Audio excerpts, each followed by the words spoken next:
बस एक और, बस एक और। नहीं सीरत, बस अब नहीं। 2 चमचे और। नहीं मेरी जान, अब नहीं पिया जा रहा, अब क्या हो जाएगी। आपने दोपहर में भी कुछ नहीं खाया था। हाँ बस मेरा खाने को दिल ही नहीं कर रहा। फ्रिज में चॉकलेट्स रखी हैं, वो ले आऊं, वो खा लें। अरे नहीं बाबा, वो चॉकलेट शेजी तुम्हारे लिए लेकर आए, तुमने खा ली। मैंने आपके लिए बचा के रखी थी, क्योंकि आपका अचानक कुछ भी खाने का दिल करता है। इन दिनों में ऐसे ही होता है। अच्छा ये बताओ कि तुम्हारी आपस से बात हुई, हाँ सब खैरियत है? खैरियत ही होगी, मैं तो कोशिश करती हूँ अम्मी से कम ही बात करूँ। इतना लंबा लेक्चर सुनने को मिलता है, खाला का बहुत ख्याल रखना, तुम्हारे वक्त में खाला ने मेरा बहुत ख्याल रखा था। अब आप बताएं, मैं आपका ख्याल नहीं रखती? क्यों नहीं रखती? अरे तुम्हारे होने से तो मुझे बहुत सहारा है। अब ये बात आप अम्मी को बताइएगा कि सीरत बहुत जिम्मेदार लड़की है। ठीक है, आपा की कॉल आती है तो साफ साफ कह दूंगी, खबरदार मेरी सीरत को अगर डांटा तो। मेरी प्यारी खाला। अरे अरे सूप गिर जाएगा। ऐसे तो रख दो खुदा के लिए। वाह वाह माशाल्लाह।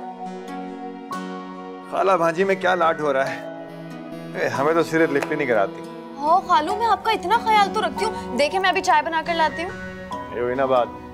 और हाँ, अपनी खाला का बैग भी तैयार कर दो। क्यों? भाई डॉक्टर ने कहा है कि आप इन्हें हॉस्पिटल में एडमिट करवा दो। मगर डॉक्टर ने तो परसों की डेट नहीं दी है। ऐसा मेरा ख्याल है कि तुम्हें फौरी तौर पे एडमिट हो जाना चाहिए, ताकि कोई इमरजेंसी की सूरत हाल ना हो। याद है तुम्हें ईशिल के वक्त में भी तुम एडमिट नहीं हो रही थी हॉस्पिटल में?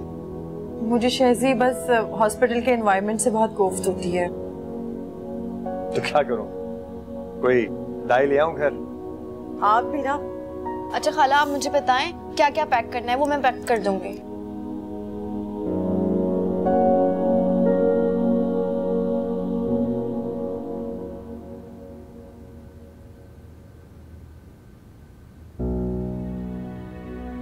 अम्मा उसका मोबाइल बंद जा रहा है। बेटा दोबारा मिला के देखो।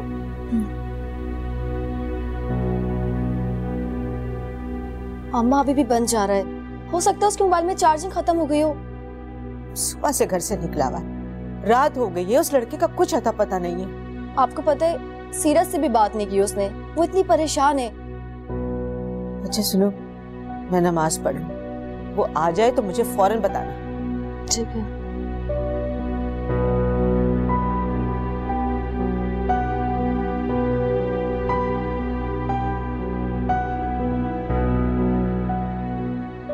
कहाँ थे तुम?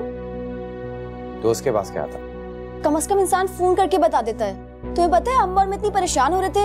अब मैं आ गया हूँ, तसल्ली हो गई। सीरत को फोन किया? मुझे उससे बात नहीं करनी। जहाँ से वो सिर्फ तुम्हारे डर की वजह से तुम्हें फोन नहीं कर रही है। अब मुझे कोई फर्क नहीं पड़ता, वो जैसे चाहे अपनी जिंदगी जिए। कोई फर्क नहीं पड़ता तो गुस्सा क्यों आ रहा है? जब तुम्हारा गुस्सा ठंडा हो जाए ना तो प्लीज उसे फोन कर लेना। बैठो तुम यहाँ, खाना ला रही हूँ तुम्हारे लिए।